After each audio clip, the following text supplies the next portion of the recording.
తెలంగాణలో ఉన్నటువంటి 15 లక్షల బోర్బావుల గురించి ఊసెత్తు మాట కూడా లేదు.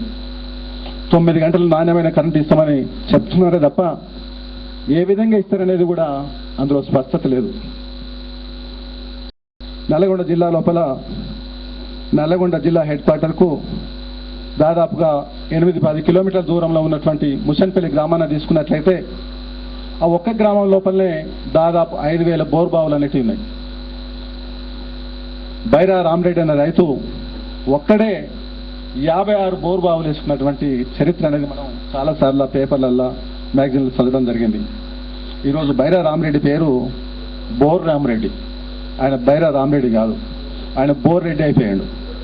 అంటే 15 లక్షల బోర్బావులు ఉన్నాయి అనంటే ఒక్కొక్క బోర్బావి కింద ఓ కుటుంబం అనేది ఉంటే, నలుగురు తోడుకుంటున్న కుటుంబం అనేది ఉంటే అంటే దాదాపు 60 లక్షల మందికి వాళ్ళ యొక్క జీవనాధారం అనేది పూర్తిగా బోర్బావుల పైన ఆధారపడినట్టు లెక్క. ఆ బోర్బావులకు సంబంధించిన వ్యవసాయ రంగానికి సంబంధించిన వ్యవసాయదారులను అడ్రస్ చేసేటువంటి విషయాలు ఏ రాజకీయ పార్టీ కూడా తమ మేనిఫెస్టో లోపల పెట్టిన సందర్భం అయితే కనిపిస్తలేదు. కేవలం ఒకే ఒక అంశం, 9 గంటలు నాణ్యమైన కరెంట్ ఇస్తామని అంటున్నారు. మనం హైదరాబాద్లో ఉన్నాం, చూస్తూనే ఉన్నాం ఎన్నిసార్లు కరెంటు పోతుందో వస్తుందో. గ్రామాల్లో ఉన్నటువంటి పరిస్థితి ఇంకా దారుణంగా ఉన్నది. కాబట్టి ఆచరణ సాధ్యమయ్యే మాటలు మాట్లాడితే బాగుంటుంది. ఆచరణ సాధ్యం కాని విషయాలను ప్రజలకు వాగ్దానం చేయడం అనేది ప్రజలను ఒక విధంగా మోసగించినట్లుగానే అవుతుందని చెప్పి కూడా మనం ఈ సందర్భంగా గమనించాల్సిన అవసరం ఉన్నది.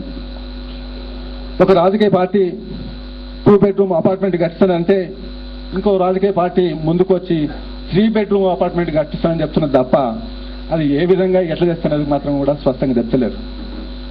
వాడు రాజకీయ పార్టీల యొక్క మేనిఫెస్టో లోపల కూడా స్పష్టత ఉండాలి. ఈ ఫస్ట్ 5 ఇయర్ లోపలికి ఈ పని చేస్తాము, ఫస్ట్ ఇయర్లో ఇది చేస్తాము, సెకండ్ ఇయర్లో ఇది చేస్తాము, 5 నెలలకి వర్క్స్ అన్ని కంప్లీట్ చేస్తామని చెప్పాలి. ఇవాళ జలయజ్ఞంలో భాగంగా తెలంగాణ లోపల దాదాపు 13 మేజర్ ఇరిగేషన్ ప్రాజెక్ట్స్ను టేకప్ చేయడం జరిగింది. 43 మీడియం ఇరిగేషన్ ప్రాజెక్ట్స్ అనేవి టేకప్ చేయడం జరిగింది. ఇందులో 1-2 ప్రాజెక్టులు తప్ప ఏ ప్రాజెక్టు కూడా కంప్లీట్ కాలేదు. ఒక మహబూబ్నగర్ జిల్లాని తీసుకున్నట్లయితే ఒక కల్వకుర్తి ఉన్నది, నెట్టెంపాడు ఉన్నది, భీమా ఉన్నది, కోయిల్ సాగర్ ఉన్నది. ఈ విధంగా ప్రాజెక్ట్స్ చాలా ఉన్నాయి. అక్కడ దూరాల ప్రాజెక్టు సంబంధించిన విషయాలు కూడా అక్కడ ఉన్నాయి. ఈ ఏ ఒక్క ప్రాజెక్టు కూడా ఇప్పటి వరకు కంప్లీట్ అయిన దాఖలాలు లేవు.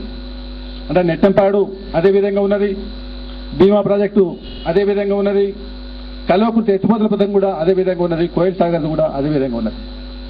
కనీసం ఈ రాజకీయ పార్టీలు తమ మేనిఫెస్టో లోపల అంటే ఈ ప్రాజెక్టులు దాదాపుగా మహబూబ్నగర్ జిల్లాలో చేపట్టిన ప్రాజెక్టులు 70 to 80% వరకు కంప్లీట్ అయి ఉన్నాయి. ఇప్పుడు పెండింగ్లో ఉన్న వరకు కూడా దాదాపుగా 20-25% కన్నా కూడా ఎక్కువ లేదు. కాకుంటే ఈ ప్రాజెక్టులన్నీ నడవాలంటే వాటన్నిటికి కూడా విద్యుత్ శక్తి అనేది అవసరం. కేవలం ఒక మహబూబ్నగర్ జిల్లాకే దాదాపుగా 500 మెగావాట్ల పైన విద్యుత్ శక్తి అనేది అవసరం అవుతుంది. విద్యుత్ శక్తి కనుక లేకపోతే అందివ్వడం అనేది జరగకపోతే ఈ ప్రాజెక్టులు ఇవి కూడా పనిచేయవు. ఆ అంశాల గురించి, ఆ మౌలిక అంశాల గురించి కూడా ఏ రాజకీయ పార్టీ కూడా ఇప్పటి వరకు తమ ఎన్నికల మేనిఫెస్టోలో మాట్లాడిన సందర్భం అనేది లేదు. రాజోలు బండ ఊసెత్తలేదు. ఈ విధంగా ప్రతి రాజకీయ పార్టీ ప్రవర్తిస్తున్న సందర్భం లోపల అవి అవలంబిస్తున్న విధానాలు పూర్తిగా ఎండగట్టవలసిన అవసరం ఎంతైనా ఉన్నది. కాబట్టి ఆచరణ సాధ్యమైన విషయాల గురించి మాట్లాడితేనే బాగుంటుంది తప్ప ఆచరణ సాధ్యం కానటువంటి విషయాలను రాజకీయ పార్టీలు మాట్లాడడం అది ప్రజలను మోసం చేసినట్లే అవుతుందని చెప్పి మరోసారి నేను